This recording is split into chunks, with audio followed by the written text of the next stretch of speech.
world.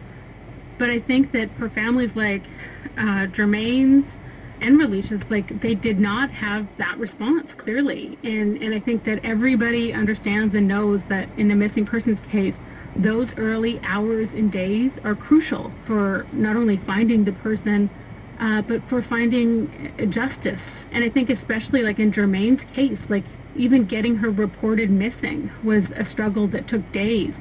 And even after she was reported missing, you know, they had to rely on a nonprofit group to help search for her. And police didn't really begin their investigation until like 11 or 12 days after she went missing.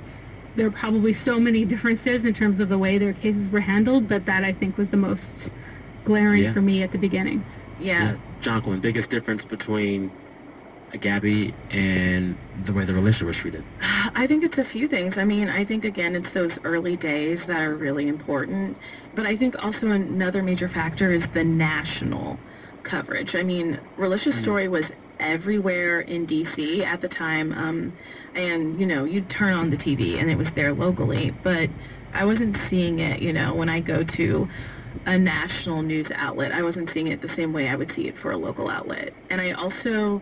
Time will tell with this, but I think longevity might be a factor because I don't know what kind of longevity Gabby Petito's name will still have. But I do know that all these years later, I know Natalie Holloway's name. I know John Benet Ramsey's name, and we were born the same year, so she would be about 31 years old now. And people still ask questions about what happened to her. I could go anywhere in the country and say John Benet Ramsey, and people will have something to say. I can't do that with Relicia Rudd's name, and I think that that's a major, major difference. Yeah. What first got both